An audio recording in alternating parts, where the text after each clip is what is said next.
Radio. Les Français parlent au français. Les carottes sont cuites. Les carottes sont cuites. Sud Radio Berkov dans tous ses états. Et les cabinets privés dans tous leurs états, les cabinets de conseil, il paraît que l'État français, mais pas seulement l'État français, les États ont besoin de conseils. Et ils s'adressent à un certain nombre de conseils, effectivement, pourquoi pas, qui sont dans le monde entier, et notamment un qui est très connu, très connu, le cabinet McKinsey, centenaire devant l'éternel. Mais qu'est-ce que ça entraîne ? Qu'est-ce que ça veut dire quand il y a quand même, vraiment on peut le dire, de certains ratés dans la machine? Et quand je dis raté, c'est une litote. On en parle tout de suite. Sud Radio Berkov dans tous ses états, le fait du jour. Et c'est ce que dit en ce moment le Sénat. Vous savez, le Sénat, il joue son rôle de contre-pouvoir, voilà. Et il y a une enquête qui est faite sur l'influence des cabinets privés et sur la bonne marche de l'État. Éliane Assassi est sénatrice communiste de la Seine-Saint-Denis et rapporteure de cette commission d'enquête sénatoriale. Bonjour, Madame la sénatrice. Bonjour. Alors, on vous a déjà reçu il y a quelques semaines, justement, c'était le début de l'enquête. Et aujourd'hui, on voit, ce n'est pas fini, bien sûr, mais on voit quand même que les révélations s'ajoutent aux révélations, et notamment sur, effectivement, est-ce que ce cabinet privé McKinsey, pour ne parler que de lui, paye ses impôts en France? Et justement, vous aviez posé la question pendant la commission d'enquête à Karim Tajdeddine, directeur associé et responsable du secteur public auprès de McKinsey France. Et voici ce que le directeur associé Karim Tajdeddine avait répondu lors de la séance au Sénat à vos questions. Est-ce que ça signifie que vous êtes soumis aux impôts français comme n'importe quelle société? Bien sûr, Monsieur le Président. Merci. Et je le dis très nettement, nous payons l'impôt sur les sociétés en France et l'ensemble des salariés qui travaillent sont dans une société de droit français qui paye ses impôts en France. Alors, Éliane Assassi, qu'est-ce qui se passe? On vient d'apprendre qu'effectivement, il y avait eu depuis 10 ans 0 euros, alors corrigez-moi si je me trompe, 0 euros de payés en France par McKinsey. Oui, bien évidemment. Je pense que ça montre le sérieux de notre commission d'enquête qui a vraiment investigué et qui a révélé qu'effectivement, M. Tajdeddine n'aurait pas dit la vérité devant la commission des lois, de la commission d'enquête, s'agissant du paiement de l'impôt sur les sociétés que doit son entreprise. Alors, nous faisons preuve de responsabilité, donc nous avons dégainé l'article 40 qui nous permet de saisir le procureur de la République pour que la justice s'empare de ce sujet, que toute la vérité soit faite.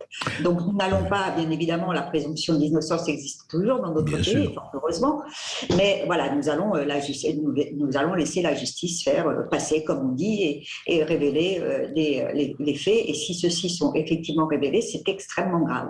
Alors, vous avez saisi la justice, effectivement, qui va suivre son cours, comme vous dites, mais dites-moi, en fait, est-ce qu'on a idée, mais là, est-ce que vous avez idée, parce qu'on a entendu des chiffres, on a lu des chiffres, mais très différents, sur ce que jusqu'à aujourd'hui, alors nous parlons, l'État a dépensé comme budget pour les diverses prestations de ce cabinet ou d'autres? Oui, tout à fait. Je vous dis, c'est vraiment avec... on a mis du temps, on a auditionné beaucoup de gens, on a fait des déplacements et effectivement, chiffres à l'appui et bonne commande livrable, comme on dit aussi à l'appui, nous avons pu démontrer qu'il y avait 1 milliard d'euros qui avait été dépensé sur une seule année par l'État qui a recouru donc à des cabinets privés sur différentes missions. Alors des missions dont certaines ont abouti, puis des missions qui n'ont pas non plus abouti. Donc effectivement, ça interroge. Oui, 1 milliard d'euros sur une seule année, c'est quand même, comme vous dites, ça pose question. Donc, oui. il y a eu 40 auditions, 47 personnes entendues. C'est vrai que la commission a fait son travail. Et bien, 7300 documents analysés, 4 mois d'enquête. Mais dites-moi, au fond, au-delà de ça, Éliane Assassi, qu'est-ce que ça révèle? Parce qu'on a entendu effectivement, notamment Emmanuel Macron, et je voudrais vous faire entendre aussi, vous la connaissez, mais pour les auditeurs de Sud Radio et vous-même, Voici ce que, lors de sa conférence de presse du 17 mars dernier, il était interrogé là-dessus, et voici ce qu'a répondu le président de la République. Écoutez.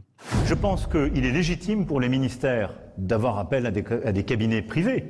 Simplement, il faut que ce soit fait à chaque fois selon des règles transparentes. Il faut que ça soit un apport incontestable pour l'action de l'État et des services, et pas substituable, évidemment, à des compétences qu'on a déjà, sinon c'est de la mauvaise organisation du travail. Et il faut qu'à chaque fois, ce soit contrôlé en termes de règles de passation de marché, de rémunération. Voilà. Donc je l'assume. Alors, au-delà, il assume. Vous en pensez quoi, Éliane Assassi? D'abord, c'est la moindre des choses que le président de la République reconnaisse au Parlement et particulièrement au Sénat le droit de mener des commissions d'enquête.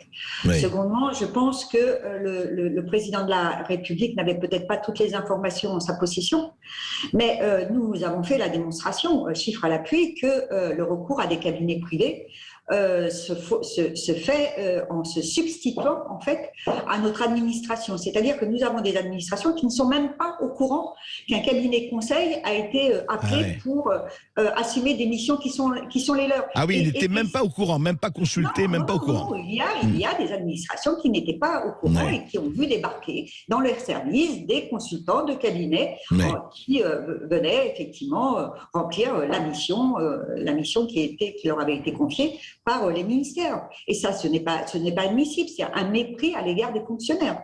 Oui. Et d'autant que souvent, les compétences existent en interne. C'est-à-dire qu'en amont, il n'y a même pas cette volonté de faire un état des lieux qui existe, des compétences qui existent dans les administrations, avant de faire appel à des cabinets conseils. Moi, je ne suis pas contre le recours à des cabinets conseils.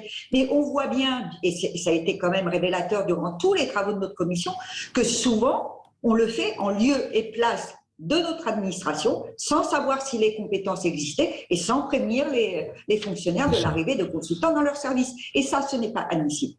C'est ça, pas d'audit préliminaire, et on se dit, oui, écoutez, l'administration est là, on la met en parenthèse, nous, on s'occupe avec des gens sérieux, et puis le reste, advienne que pourra. Surtout, Éliane Assassi, je veux dire, on en avait parlé la dernière fois que vous étiez, et on a toujours le plaisir de vous avoir, à cette émission, on a parlé, vous savez, d'une enquête sur les enseignants, par exemple, qui avaient été payés près de 500 000 €.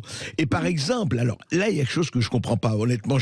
Quand l'État demande un conseil à McKinsey sur les APL, et il y a eu, vous savez, le verdict de baisse de 5 € des APL, et il a été payé, le cabinet, 4 millions d'euros pour conseiller l'État sur les APL. Qu'est-ce que ça veut dire? C'est quand même... C'est incroyable. Je partage votre émotion sur un tel sujet, et Dieu sait qu'ici au Sénat, pour mon groupe en particulier, nous étions beaucoup intervenus sur la baisse de 5 € des APL, et in fine, pour se rendre compte que c'est ce cabinet qui a été missionné et qui a rempli sa mission pour aller dans le sens effectivement d'une réduction du montant des APL, c'est purement inadmissible. Donc voilà, et je n'ai plus en mémoire le montant de la mission de McKinsey sur les APL, mais il y a un article qui est paru, comme on dit, dans un journal du soir, qui le démontre très bien.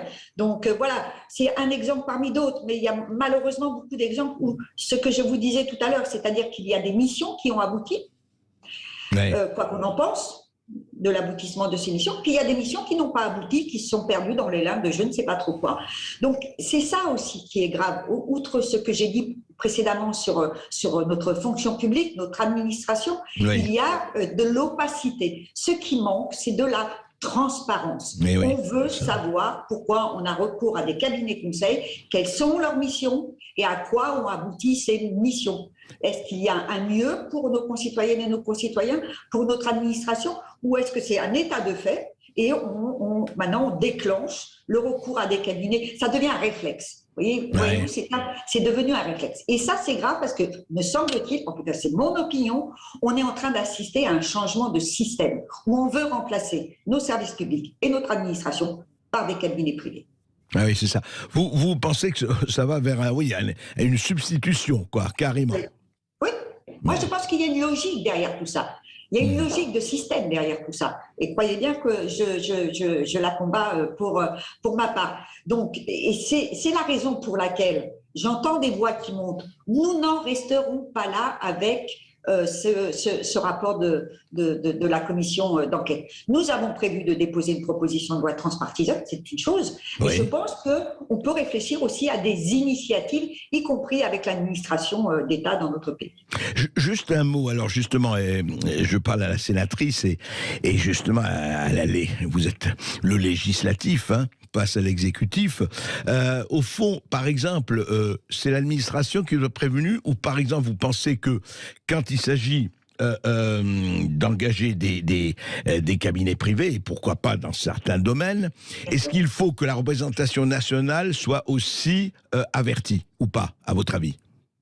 Moi, je pense que les premiers à être avertis, ce sont les fonctionnaires. Après, on imagine bien que le législateur ne va pas à chaque fois légiférer dès lors qu'il y a un recours à un cabinet privé. Mais je pense qu'il y a des organismes dans notre pays qui peuvent nous permettre d'avoir un contrôle, comme la Haute Autorité sur la transparence de la vie publique, qui peut avoir un regard sur l'utilité ou pas d'un recours à un cabinet privé, ou la CNIL, ou encore d'autres instances. On a matière dans notre pays.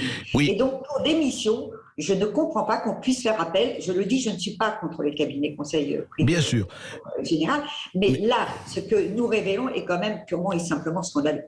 Mais revenons juste à la présomption d'innocence par rapport aux témoignages, faux témoignages apparemment, soyons prudents, de Karim Tajdine, le directeur de McKinsey France. Mais il y a une question que je me pose quand même, Eliane Assassi. Comment il se fait que l'État n'ait pas connaissance du statut fiscal de McKinsey? Je veux dire, si effectivement ce que vous avez vu, ce que vous avez connu sur le zéro impôt payé en France, je veux dire, le statut fiscal, en tout cas, on le connaissait. Je ne vois pas qu'on s'adresse à un cabinet aussi prestigieux et connu que McKinsey sans connaître le statut fiscal. Là, c'est encore une question quand même, je ne sais pas moi, élémentaire. Ben, je ne vais pas dire M. Watson, mais je partage tout à fait votre interrogation, et je pense qu'il faut interpeller le ministre des Finances, il faut interpeller Bruno Le Maire sur les raisons qui font qu'effectivement, durant plusieurs années, McKinsey a continué à faire des bénéfices, mais sans payer d'impôts. Mais c'est au ministre de répondre à cette question. Alors je vous rassure, cher Eliane Assassi, Bruno Le Maire a dit que McKinsey va payer. Ben, écoutez, oui, va payer. Donc, va payer. Implicitement, cela veut dire qu'il n'a pas à payer. C'est ça, absolument. Et voilà, élémentaire, ma chère Assassi. Merci beaucoup. Merci. Merci beaucoup à vous. Merci. Je rappelle que vous êtes rapporteur de la commission d'enquête sénatoriale qui a donc donné ce compte rendu il y a quelques jours. Et on va continuer d'en parler. On va continuer à suivre cette affaire. Vous nous appelez au 0826 300 300.